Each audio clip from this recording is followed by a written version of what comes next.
જો મંગલાચરણ છે ને એ પણ એક સમજવા જેવી ક્રિયા છે, કારણ કે આ સંસાર છે ને એ વિઘ્નથી ભરેલો છે. શેનાથી? વિઘ્નથી ભરેલો. એટલે ગમે એ કાર્યનો આપણે પ્રારંભ કરીએ ત્યારે મંગલાચરણ અવશ્ય કરવું જોઈએ. ઘણી વખત માણસો નવો ધંધો ચાલુ કર્યો અને સારા ભણેલા વેલ એજ્યુકેટેડ હોશિયાર માણસો કામ ઉપર રાખે, છતાંય પણ ઘણી વખત ફેલ જાય, નથી જતા? કેટલી વખત ખોટ જાય, નુકસાની આવે. શા માટે? કંઈક ને કંઈક વિઘ્ન નડે છે. એ વિઘ્નથી બચવા માટે આપણે ભગવાનની પ્રાર્થના કરવી પડે, ભગવાનને સાથે રાખવા પડે, તો ભગવાન હર હંમેશા આપણું એ વિઘ્ન થકી રક્ષણ કરે છે. એટલે મંગલાચરણ કરવું છે. તો મંગલાચરણ એટલે શું? મંગલાચરણ કહેવાય કોને?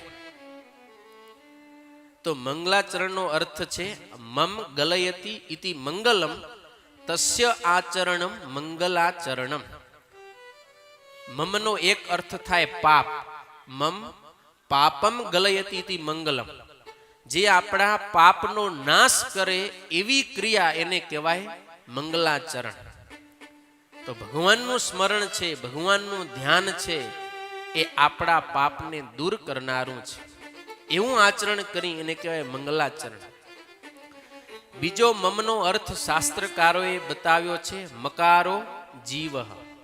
મકારઃ જીવવાચક. મકાર છે એ જીવનો દ્યોતક છે. એટલે કે જે આપણે આપણી જાતને અહમ હું કરીએ છીએ ને, એ હું છે ને એ પણ મમ છે. તો મમ નામ અહમ ગલયતિ ઇતિ મંગલમ. જે આપણા અહમને, હુંકારને, અહંકારને ઓગાળી નાખે એને કહેવાય મંગલાચરણ. માટે મંગલાચરણ કરવું મતલબ આપણે આપણા અહંકારને છોડી દેવું. વક્તાએ હંમેશા એવો ભાવ રાખીને કથા કરવી કે આ કથા હું નથી બોલતો, પણ મને માધ્યમ બનાવી અને સ્વયં પરમાત્મા જ પોતાના ચરિત્રોનું ગાન કરે છે. અને શ્રોતાએ વક્તાના રૂપમાં એવો ભાવ રાખો કે આ કોઈ વક્તા વિશેષ નથી, સ્વયં પરમાત્મા જ પોતાના સ્વરૂપનું અમને જ્ઞાન આપે છે. વક્તા અને શ્રોતા બંને પોતાના અહમને છોડી દિવ્ય ભાવ રાખી અને કથાને શ્રવણ કરે, એને કહેવાય મંગલાચરણ. હવે મંગલાચરણ શા માટે કરવું જોઈએ? તો આપણે ત્યાં સામાન્ય કહેવત છે કે સારા કામમાં 100 વિઘ્ન. શું કહેવાય? સારા કામમાં 100 વિઘ્ન. કેટલા માણસોને ખરાબ કામ કરવા હોય તો એમાં વિઘ્ન ન નડે, ઓછા નડે, પણ સારું કામ કરવાનો તમે પ્રારંભ કરો એટલે ત્યારથી જ અડચણ આવવા માંડી જાય. એ બધી પ્રકારની અડચણો, વિઘ્નો એને જો દૂર કરવા હોય તો એના માટે આપણે મંગલાચરણ કરવું બહુ જરૂરી છે. જો મંગલાચરણ કરશું, અર્થાત કે ભગવાનનું સ્મરણ, ધ્યાન, પૂજન કરીને કાર્યનો પ્રારંભ કરશું, તો વિઘ્ન આવવાના હશે, એના થકી ઠાકોરજી ચોક્કસ આપણું રક્ષણ કરશે ને કરશે. વળી શાસ્ત્રકારોએ નિયમ કર્યો છે સમાપ્તિ કામો મંગલમાચરેત. તમે જે કાર્યનો પ્રારંભ કર્યો છે એને તમારે નિર્વિઘ્ન સમાપ્ત કરવું છે તો તમારે અવશ્ય મંગલાચરણ કરવું જ જોઈએ. મંગલાચરણ કરશો તો તમારું એક કામ સફળ થશે.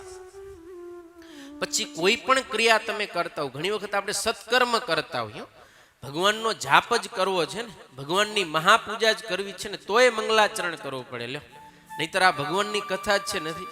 મુક્તાનંદ સ્વામી ભગવાનના ચરિત્રો જ લખે છે. આપણે બધાએ ગ્રંથો સંપ્રદાયના જોઈએ છીએ, એમાં ભગવાનના ચરિત્રોનું જ લેખન ગ્રંથકર્તાને કરવાનું છે, છતાંય પણ મંગલાચરણ કરે છે. કેમ? એક શિષ્ટ પરંપરા છે. માટે અવશ્ય મંગલાચરણ આપણે કરવું જોઈએ. હવે મંગલાચરણ ક્યારે કરવું? જ્યારે હોશ થાય ત્યારે? તો કે ના, મંગલાચરણ એક તો કાર્યના પ્રારંભમાં, કાર્યના મધ્યમાં અને કાર્યના અંતમાં 3 જગ્યાએ મંગલાચરણ કરવાનું વિધાન કરેલું છે. મંગલાચરણ આપણે કાર્યના પ્રારંભમાં કરીએ છીએ. આપણા સત્સંગમાં એવી પ્રણાલિકા છે, પરંપરા છે કે તમે જ્યારે નવું મકાન કરો, વાડી બોર કરો, કાંઈ મુહૂર્ત કરવાનું હોય, ગાડી લીધી હોય, તો આપણે ઠાકોરજીની, સંતોની પધરામણી કરાવીએ, પૂજન કરાવીએ. આ શું છે? મંગલાચરણ છે. એ ઠાકોરજીની સંતોની પધરામણી થઈ, પૂજન થયું એટલે એ સતત આપણી સાથે રહેશે. ભગવાન આપણા ઉપર દ્રષ્ટિ રાખશે અને દરેક વિઘ્ન થકી આપણને બચાવશે. માટે કાર્યના પ્રારંભમાં આપણે મંગલાચરણ કરવું. આપણો જો દિવસ પ્રારંભ થાય ને તો દરરોજ સવારે ઉઠીને પણ આપણે ભગવાનને યાદ કરવા જોઈએ. એ દિવસનું મંગલાચરણ છે. શ્રીજી મહારાજે શિક્ષાપત્રીમાં લખ્યું કે જાગી અને થોડીવાર ભગવાન શ્રી કૃષ્ણનું સ્મરણ કરો. તો ભગવાનનું આપણે ધ્યાન કરી પછી આપણી જે કંઈ શારીરિક ક્રિયા હોય એ કરી. તો સવારમાં પહેલા જ આપણે જો ભગવાનને યાદ કરીને મંગલાચરણ કર્યું હોય તો દિવસ દરમિયાન જે કંઈ વિઘ્ન આવવાના હોય એના થકી ભગવાન આપણું રક્ષણ કરે. વડે બપોરના સમયે આપણે થોડીવાર ભગવાનને યાદ કરી લઈએ અને સાંજે જ્યારે સૂવા જઈએ ત્યારે સૂતા પહેલા પણ ભગવાનનું ધ્યાન કરી અને પછી આપણે સૂઈએ તો રાત્રે પણ આપણને ખરાબ સ્વપ્ન આવે નહીં. આમ તમે સાંજે સુવા જાઓ તમે ડાયરેક્ટ સુઈ જ જાઓ કે આમ કંઈ ધ્યાન કરો? કેમ કરો? વડીલો તો કરતા હશે. આમ આ બાજુ આમ પછી યુવાનો ને એ બધાનું કેવું છે, છોકરાઓનો.